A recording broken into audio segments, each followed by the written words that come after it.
안녕하세요. 향기설입니다. 향기설이 시청자 여러분 안녕하십니까? 오늘은 시편 59편과 60편 그리고 61편에 대해서 공부하도록 하겠습니다. 59편의 제목은 사랑의 하나님은 구약 성경에도 계십니다 라는 제목이고요.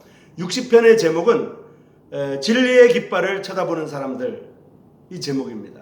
그리고 61편의 제목은 주님께서 높은 바위 위로 나를 인도하십니다 라는 제목입니다. 자, 그러면 시편 59편을 시작하겠습니다. 시편 59편의 제목은 이미 말씀드린 대로 사랑의 하나님께서는 구약 성경에도 계십니다 라는 제목입니다. 먼저 시편 59편 17절을 읽어보겠습니다. 나의 힘이신 주님께 찬양을 드리겠습니다. 하나님은 나의 요새이시고 하나님은 나의 사랑이십니다 라는 내용이 시편 59편 17절에 나와 있습니다. 구약 성경은 율법책이므로 심판과 징벌을 말하고 사랑을 말하지 아니한다고 일부 말하고 있습니다. AD 180년경에 로마에서 활동했다는 마르시온이라는 사람이 있었는데요.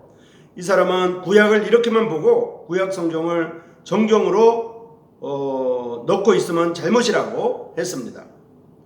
그리하여 신약 성경 속에 구약 성경을 인용하는 구약 성경에 나오는 사상이나 개념 같은 것은 일부러 삭제해버리는 작업을 했습니다.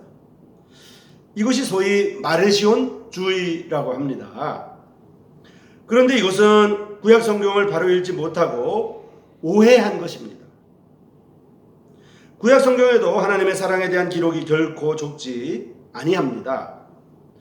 사랑이란 말이 직접 표현된 것은 적다고 할지라도 하나님이 사랑으로 인간을 대하고 이스라엘 민족사에 간섭하셨다는 사실은 아주 많습니다. 원수를 사랑하라는 말은 없다고 할지라도 하나님의 인간에 대한 사랑은 다양하게 묘사되어 있습니다. 이웃을 사랑하라는 예수님의 말씀도 구약 성경의 그 기원을 두고 있다고 해도 과언이 아닙니다. 가장 좋은 예는 출애굽 사건을 통하여 나타난 하나님의 사랑이십니다. 하나님의 헤세드의 전형적인 사건이라고 볼 수가 있습니다. 내가 애굽에 있는 내 백성의 고통을 정령히 보고 그들이 간역자로 인하여 부르짖음을 듣고 그 우고를 내가 알고 내가 내려와서 그들을 건져내고 그들을 내 땅에서 인도하여 아름답고 광대한 땅 젖과 꿀이 흐르는 땅에 이르게 하리라고 출애굽기 3장 7절에서 8절까지 나와 있습니다. 이스라엘의 고통을 보고 있을 수 없고 그 고난의 부르짖음을 듣고만 있을 수 없는 사랑의 심정이 움직였음을 보여주고 있습니다. 이것이 하나님의 사랑의 의지입니다. 호시아는 이것을 사랑의 행위라고 직접 말하고 있습니다. 이스라엘이 어렸을 때 내가 사랑하여 내 아들을 애굽에서 불러내었다고 호세아 11장 1절에 나와 있습니다. 오 나의 힘이시여 내가 주님을 쳐다봅니다. 하나님은 나의 요새이십니다. 하나님은 나의 사랑이심으로 나를 찾아주십니다. 하나님께서 원수를 이김을 보게 하십니다 라고 시편 59편 9절과 10절에서 나오고 있습니다. 힘이 없지만 하나님께서 힘이 되시고 원수가 아무리 공격해와도 높은 요새에서 안전하게 거할 수 있기 때문입니다. 하나님께서 항상 쳐다볼 힘이 되는 동시에 또 순환의 장소에까지 친히 찾아주시는 사랑의 하나님이심을 믿습니다. 하나님은 나의 요새이시오 하나님은 나의 사랑이십니다 라고 시편 59편은 말씀하고 있는 것입니다. 그래서 시편 59편을 통해서 우리가 배울 수 있는 교훈은 구약 성경에도 여전히 계약적인 사랑인 하나님의 사랑이 여전히 있다고 하는 것입니다. 하나님은 구약 성경이나 신약 성경이나 하나님은 사랑이십니다. 자, 그러면 시편 60편을 공부하도록 하겠습니다. 시편 60편의 제목은 이미 말씀드린 대로 진리의 깃발을 쳐다보는 사람들이라는 제목입니다.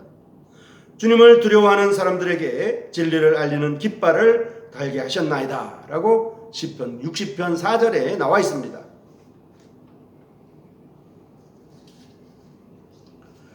하나님이 그들의 군대와 함께 싸움터로 나아가시고 우리와 다투는 자와 다투시고 우리에게 싸움을 거는 자와 함께 싸워주소서 라고 하는 시편 35편 1절의 기도는 이 시편 60편에는 나오지 않고 있습니다. 백성들은 하나님의 도움을 그리고 하나님의 구원을 받지 못한 패망과 절망 속에 넘어지고 말았습니다. 주님, 내가 무엇을 바라리요? 나의 소망은 주님께 있습니다 라고 하는 시편 39편 7절의 심정 그대로 하나님에게 소망을 걸고 기다릴 것밖에는 없는 내용이 시편 60편에 나와 있습니다. 11절에 보면은 이런 말씀이 있습니다. 시편 60편 11절에 보면 우리를 도와주셔서 원수를 치게 하소서. 사람의 구원을 믿을 수가 없습니다. 이런 내용이 11절에 나오고 있습니다. 비록 진노하여 패망의 문턱으로 몰아넣었지만 사람의 구원이라는 것은 있을 수도 없고 있다고 할지라도 그것은 믿을 것이 못되니 하나님께서 도와주셔서 원수를 쳐부으신다면 승리와 구원은 있을 것입니다 라고 말하는 것입니다.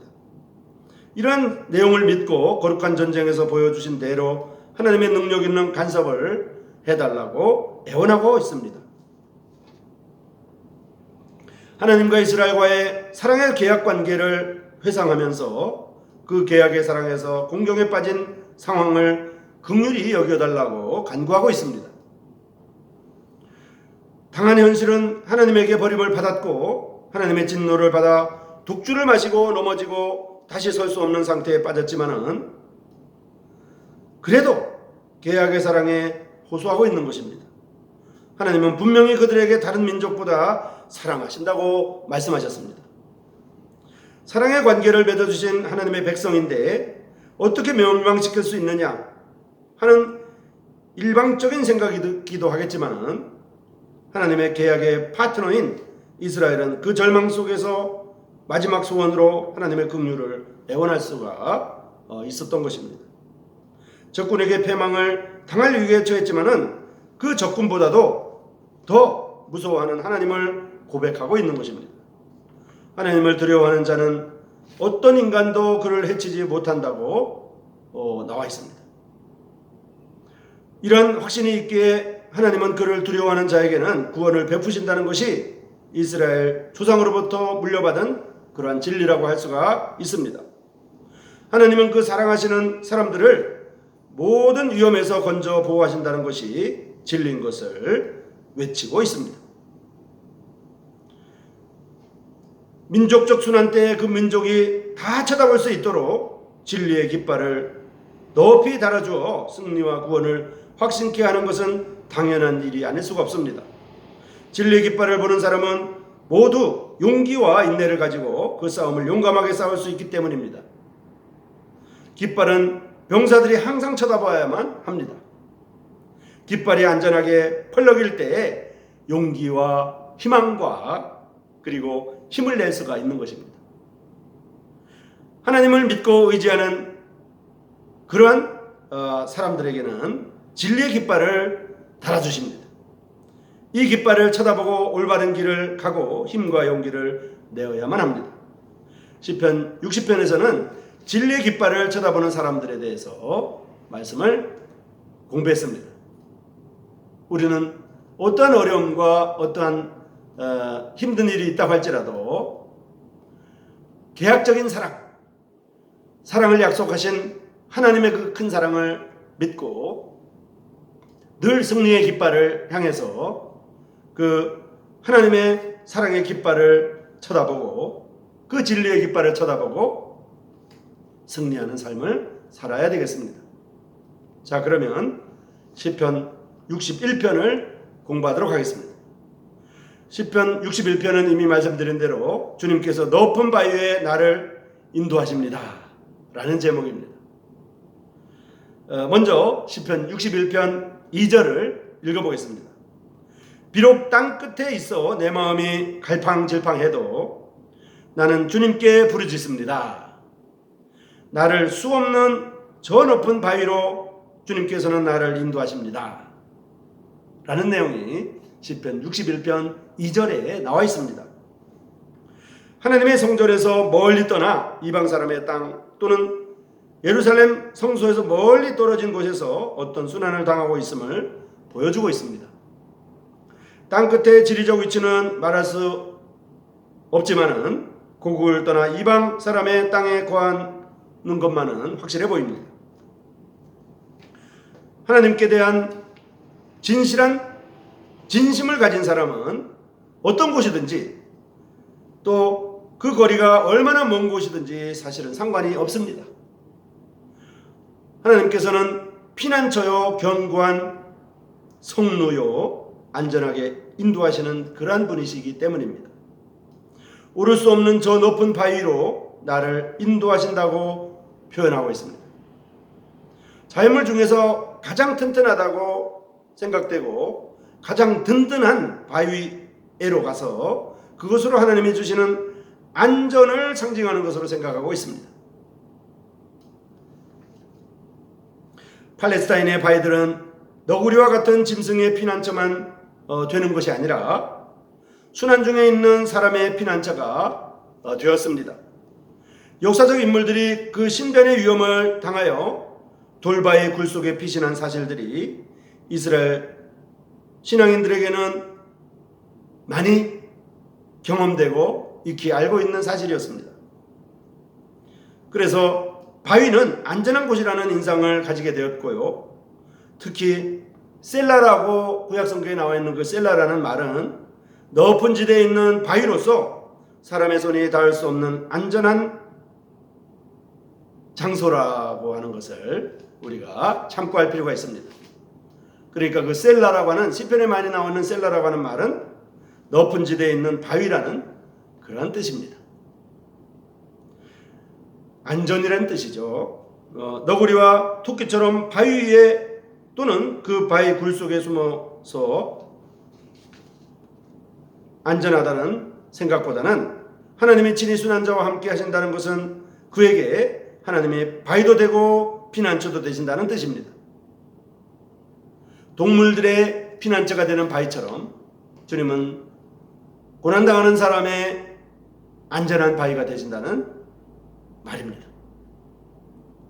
내가 하늘에 올라갈지라도 하나님은 거기 계시며 무덤에 내려갈지라도 거기도 계신다고 하는 시편 139편 8절의 말씀이 생각납니다. 이렇게 하나님께서 함께 계신다는 생각을 가지는 사람은 세상에서 가장 안전한 곳에 있는 사람입니다. 그것은 하나님이 능력의 손과 강한 팔이 지켜주시기 때문입니다. 반석 위에 집을 짓는 지혜로운 사람이 마태복음 7장 24절에 나오는데요. 이 반석 위에 집을 짓는 지혜로운 사람에 대한 교훈은 하나님을 구원의 바위라 생각해온 이스라엘 신앙의 전통에서 읽어야만 할 것입니다. 하나님의 임재를 실감하면서 사는 삶은 어떤 환경 속에서도 흔들리지 아니하고 견고히 설 수 있다는 것입니다.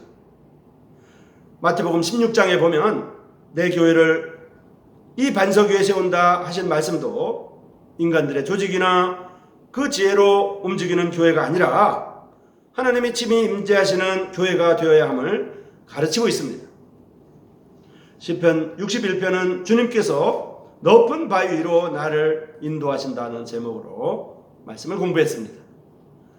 향기소리 시청자 여러분, 오늘은 시편 59편에서 사랑의 하나님은 신약 성경뿐만 아니라 구약 성경에도 계시고 그 계약적인 사랑은 이스라엘의 출애굽 사건뿐만 아니라 많은 하나님의 사랑의 표시로서 사랑의 행동으로서 구약 성경에 나타난 것을 우리가 볼 수가 있습니다. 그리고 시편 60편에서는 진리의 깃발을 쳐다보는 사람들이라는 제목으로 우리가 공부했는데요. 고난과 힘든 어려움이 있는 모든 하나님의 사람들에게 승리의 깃발, 그 진리의 깃발을 쳐다보면서 이 땅의 어려움을 극복해 나가는 이러한 신앙인들의 목표에 대해서 우리가 살펴보았습니다. 그리고 시편 61편에서는 주님께서 높은 바위 위로 나를 인도하신다는 제목으로 공부를 했는데요. 반석 위에 있는 지혜로운 집을 짓는 이런 사람들, 그것은 바로 우리 주 예수 그리스도의 반석 위에, 하나님의 안전 위에 우리가 살아가는 삶을 말하고 있습니다. 그리고 마태복음 16장에 나와 있는 이 바위 위에 내 교회를 세우리라고 하신 그 말씀은 바로 인간적인 조직이나 인간적인 어떤 속루를 쌓아서 인간적인 노력에 의해서 교회를 짓고 이루는 것이 아니라 하나님의 임재라고 하신 하나님의 임재의 안전한 바위 위에 교회가 세워진다고 하는 놀라운 가르침이기도 합니다. 향기소리 시청자 여러분, 오늘은 시편 59편과 60편과 61편에 대해서 공부했습니다. 오늘 하루도 평안하십시오. 그리고 다음 이 시간까지 안녕히 계십시오. 고맙습니다.